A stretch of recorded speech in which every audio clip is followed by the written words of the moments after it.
Welcome back to the No Limits Life podcast. I'm your host, Nordine, joined by my trusted co-host, Ken. Hey, Nordine. Today we're diving into a conversation about the kind of transformation that doesn't come easy, but changes everything. Our guest is living proof that from the ashes of despair, a new and more powerful life can rise. The greatest triumphs are born not from ease, but from endurance, from the unshakable belief that there's something beautiful on the other side of struggle. Our guest today is a resilient entrepreneur, motivational speaker, and fierce advocate for healing. She's walked through fire, homelessness, addiction, and heartbreak, and emerged not just stronger, but as a guiding light for others. Through her business ventures, her powerful podcast appearances, and her deeply moving story, she shows us that hope isn't a luxury, it's a lifeline. Please welcome to the show, JoAnn Wages. Hey guys, how you doing? Hey, JoAnn. JoAnn, right? It's Yeah. JoAnn. Okay. JoAnn, it's an honor to have you with us today. In that quote, the greatest triumphs are born not from ease, but from endurance, could have been written about your life. How do you connect to that message in your daily journey? That's good because I always say my spirit animal is a sphinx, which rises up from the ashes, right? Mm-hmm. But one of the greatest things that the most beautiful items come from going through the fire, such as gold. You want the purest and the finest gold, it's got to be burnt and go through the heat of the fire to remove the impurities. So I just remind myself when I'm in it, when I'm in the midst of it, I'm just being refined, and someone's removing the junk, and then when I come out, I'm going to be able to stand stronger, and then be able to someone can look at me and say, listen, if this joker can do it, for sure I can do it. So you mentioned the gold and how at first it's not pure and you have to polish it. Same with a diamond, right? Mm-hmm. And I remember one day when I was competing and I got to a point where I was like obsessed, completely obsessed with the sport. And I met a gentleman, Dr. Dharma, who's also a yoga teacher and deep into meditation. So he taught me to meditate, and at first I freaked out. I was crying every time I did the meditation. And so I called him after the third, fourth day and I said, Dharma, why am I crying? He said, because you are polishing yourself. Yeah. Continue doing it. Yeah. And after the 40th day, I felt like, clean, completely voided of any obsession. So I understand where you're coming from and talking about that gold. Yeah. And how you polish it. And so all that stuff that happens to you and happens to us, our past lives and all the experience we had to go through them for a reason. Yes. What was your reason? I'm not going to lie. Sometimes I get really bitter. I don't get bitter. I fight bitterness and frustration because I watch people who just get everything they want and they have zero integrity, and then here I am fighting tooth and nail. And I figured I was in the gym. This is years ago. I was in the gym because I used to be super massive, big girl. I was finally getting the hang of stuff and I started getting dizzy and passing out, and my heart rate would drop. And my trainer is like grabbing the bar as I'm hitting the ground. And I finally just sit and just, instead of getting super angry and being involved in anger and letting anger engulf me, because it was so easy to do. It was really easy. I just finally said, I'm just earning my armor. But then I started thinking about armor, and I love warriors. I love the warrior mentality. So Vikings is a great culture, and then but the samurais is a sexy armor. But they don't get their armor right away. They don't get that sexy armor. They have to train as a samurai is really intense. It's hard, and it's a lot of beatings, and it's a lot of failure. A lot of failure, and then one day they get their armor. And so I just was like, I'm just earning my armor. And that's what I figure. I have no solid answer for it. I'm just earning my armor. And along the way, I want to tell people, listen, you can do this. You can't let society tell you that you're going to be a nobody, or because of your decisions, you're stuck in this sort of life. No, man, you have to break through that and work hard and earn your armor, and whatever your armor is. That armor that you earn, when do you think that people finally understand that that's what they need to go through in order to earn that armor? When you turn off social media, you stop looking at what people are doing on Instagram and Facebook and everything they have and their cars and their houses they're taking pictures of, because 99% of the times it's just pictures. It's not really theirs, you know? Yeah. And then you figure out, what do you want? And then you turn off social media and what other people have. And so you stop comparing yourself to others. Because I think, was it Teddy Roosevelt that said comparison is the thief of joy? I think it was Teddy Roosevelt. It robs you from happiness. Yeah, so it really robs you. So no matter how great you're doing, right? You look at someone else and then you're gonna junk on yourself. It's just a matter of time before you face yourself in the mirror and realize that the story you're telling yourself is not accurate. Exactly. And then you figure out, what do you want? Do you want to be, what do you want? And what brings you joy? What do you want?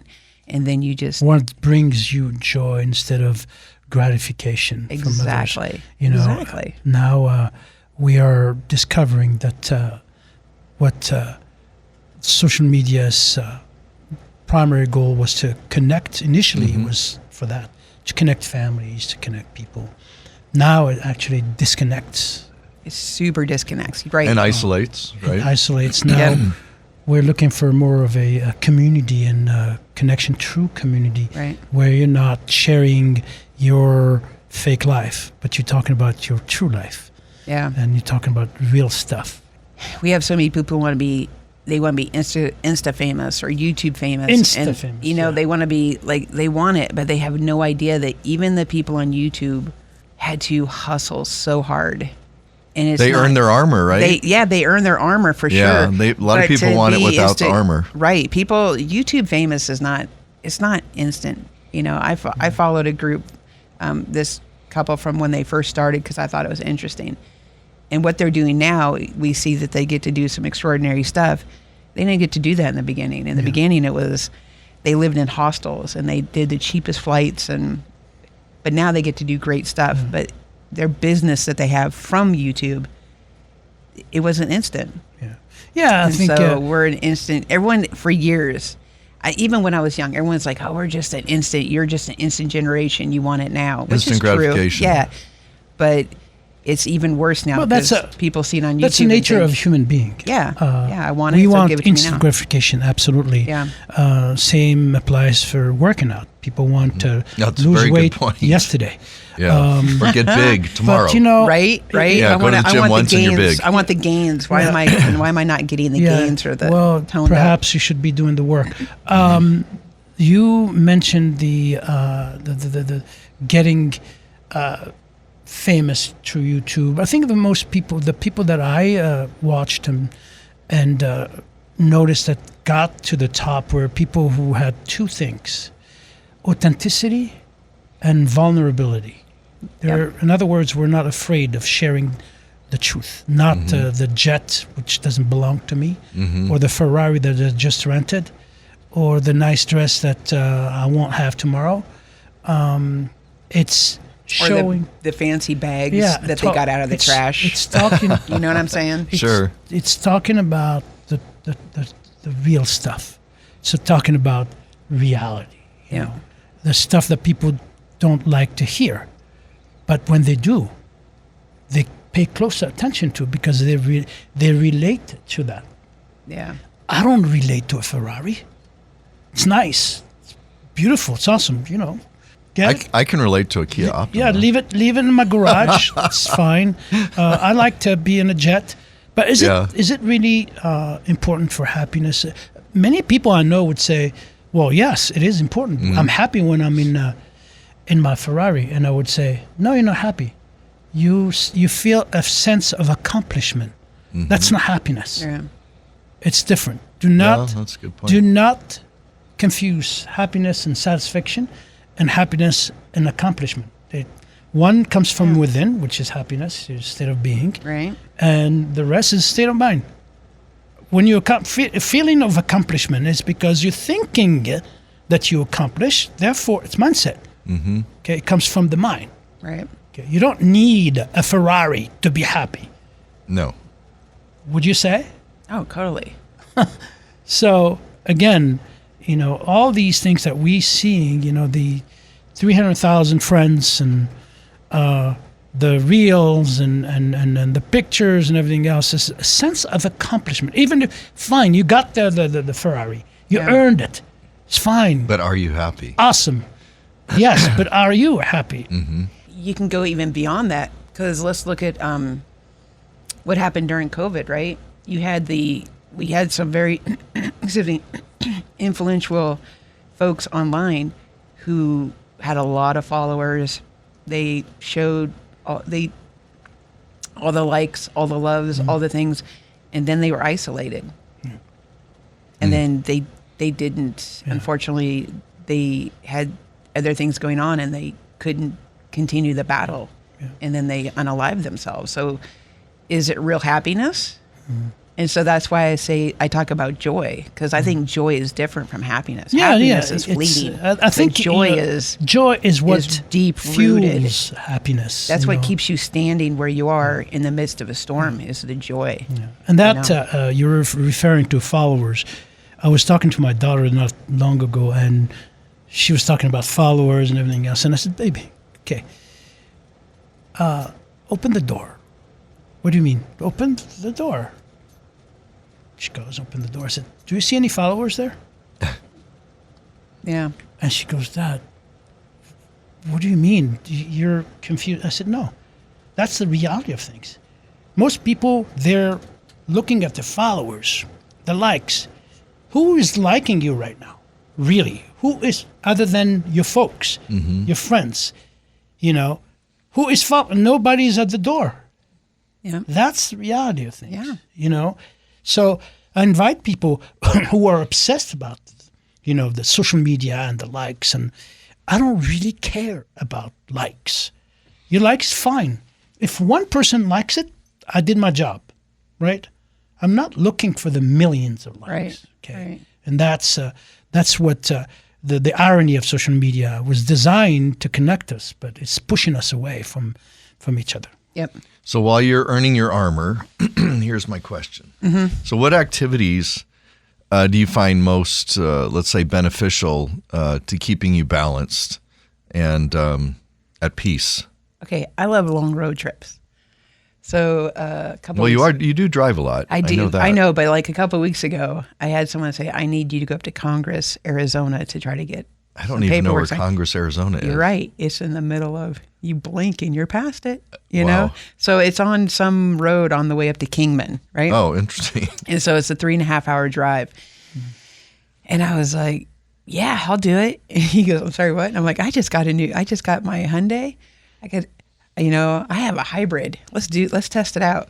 But it was 7 hours. I got up there and the person wasn't there. They were ghosting them. They didn't want to go through the deal, and they gave a fake address. No. I mean, arriving at the address, the real owner was not excited that I drove up his driveway, but it's all good, but it was 7 hours of just, I'm in my car. I could take phone calls, right? But I'm getting to listen to podcasts. I'm getting to listen to music. At one point, I got the music blaring and I'm singing, and it was just, road trips bring me joy, You meditate when you drive? Sometimes. I can't do deep meditation, otherwise I'm going to wreck my car again. Don't close your eyes. Right. But I do, sometimes I've been listening to some books on manifestation, like manifesting, and I'm sitting here, I'm like, okay, I always say, when I win the lotto, I'm going to have 20 acres, or I'm going to have a house. And now it's like, okay, this is what my business is going to look like. And I start getting really detailed. And then when I get home, I break out my journal and I write down, this is exactly what I'm going to do. This is exactly.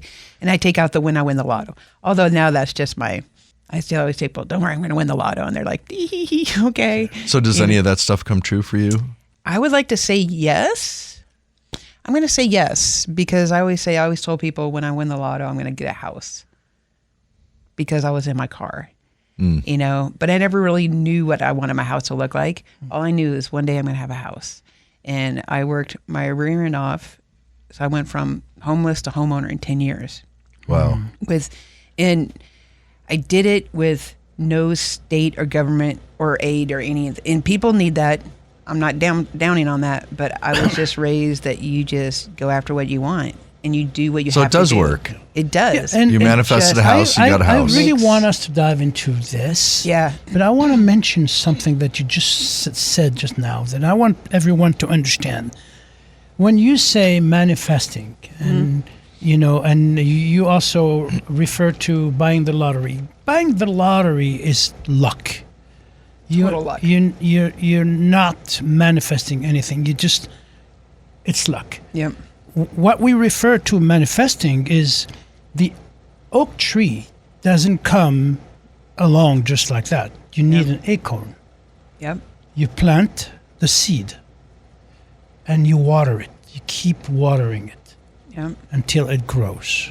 You don't go back and look if the acorn is growing.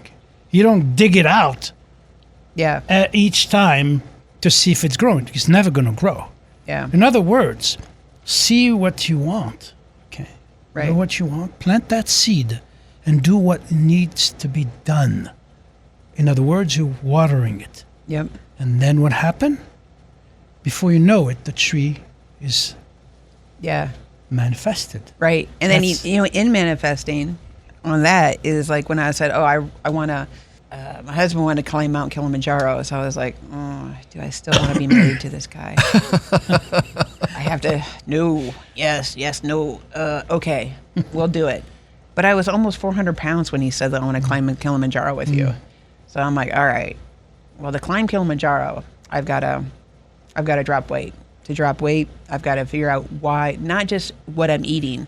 Why am I doing what I'm doing to get me to where I am? The Kilimanjaro is that tree. It is. And then I mean, your work to you lose do the weight work, is right? the watering. But what's great is it's not a straight line. No, it is A not, lot of people think it's a straight line. They even when they start working, and even when they want the instant gratification, they're like, "Well, this is a straight line." I'm like, "Oh, The mind will get in the it's way. not. Absolutely.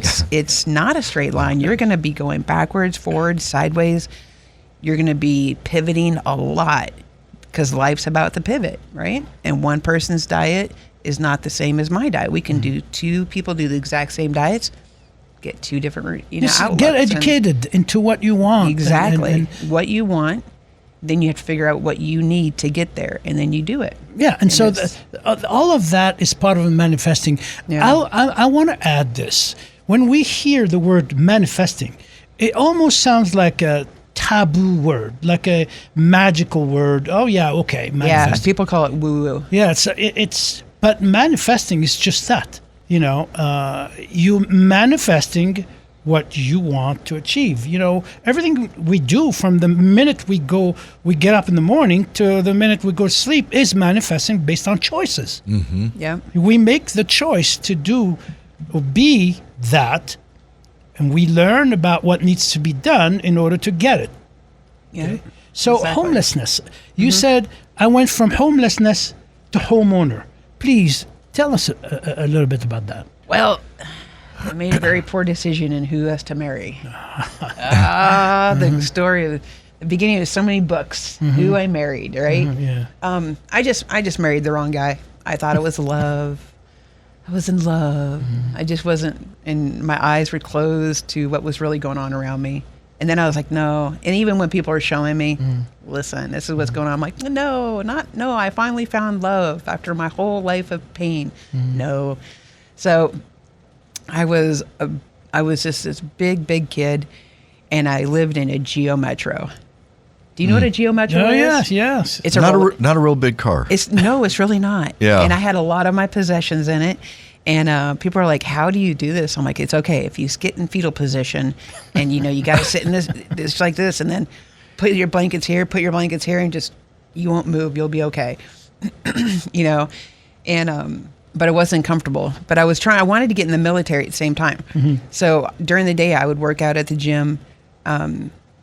I made a solid effort that I am homeless, even though I had a job, but it wasn't a great paying job. But I also want to get in the military, but I'm not going to project homelessness. So not too many people knew I was living in my car, which which kind of is the prideful. That's the bridges in me. That's the pride. I was dropping the weight, and then during the day I would work at McDonald's, and then I would get to go work out, and then I would go to FedEx, and all night I would load trucks, you know, and then I would go home to my car and I would sleep for a little bit, and then I would go work out, and then, you know, I worked crazy amounts of hours for work, but I knew I just want to be in the military, so and then I would use FedEx as I'm loading trucks. I would always get on the heaviest truck.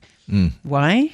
Because, baby, that's reps. Yeah. It doesn't have to be the gym, you know. So I was getting my cardio and everything else in. Then I didn't get in the Army because apparently asthma keeps you out, you know.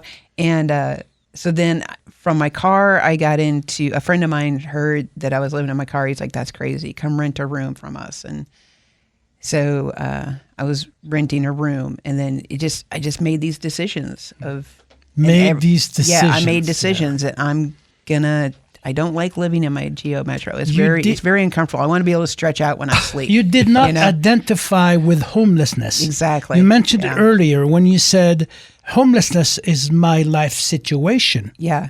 My life is something else. My life is I want this. Right. And I'm going to get out of it. And that's what's called self-worth. Yeah. When you connect with your self-worth, no one or nothing can push you away from achieving your goals and dreams. Why? Because you're not identifying with your life situation. Exactly. You're identifying with your life. Exactly. And like that I is didn't call breath. myself a victim. I didn't throw a victim card out. And, Absolutely. you know, I had woe is me's. There was times, I mean, everybody does, but what you do with it, right? Does everybody hear it? Or do you just, you know, you have your moment and then you're like, okay, let's go. JoAnn, those moments when we identify with the mind, okay, that's what you're referring to. Yeah. And we let those moments push us down. Yeah. Know that those moments are just here. Exactly. Okay? Because you have the power to get out of it anytime you wish to by simply connecting that to that self-worth, which is your heart. Okay? When you have breath, you have life. When you have life, you have opportunities to move forward and achieve whatever you want to achieve. Yeah. Again, exactly. When you have breath, which is self-worth, you have life. Yeah. Okay? No one is superior or inferior to anyone else. Yes. We only have the difference is that our life situation is different. So if a homeless or an underprivileged person chooses to be in that predicament, it's their choice. Does it make them any less than a billionaire? No. They have life. What we are confusing here is life and life situation. Yeah. Okay? But we are all the same. Right. See, when we don't identify with our life situations, we are a better human being. We can see what others are going through. Yeah, absolutely. It's just you look at everyone who has achieved like great things. It doesn't matter whether it be sports or whatever. It's just they just didn't let anyone tell them no. Absolutely. And like I love it when people tell me no. I love it. And they're like, you can't do that. Absolutely. And I'm like, oh. Yeah, and I'm the same. When you say no to me. I'm about to achieve great things. You know, and life is a series of mountains that need to be climbed. Yeah.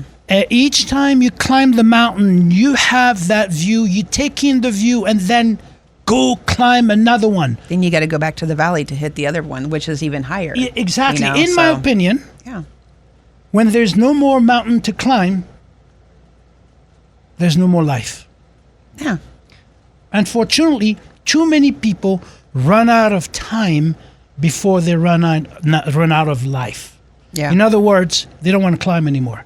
I think if I ever want to see you do something, I'm going to just tell you not to do it. And then I know you're going to get it done. Oh, pumpkin, yes. Well, here's a question for you. Yes, that's why I say I love it when people tell me no. You said something about books earlier, like a book written about you or whatever. But because I love movies, okay? So if there was a movie, if you were going to have a movie written about you, produced about you, if Emilio, who's our star filmmaker, videographer, if he was going to do a movie about you, what would the title be?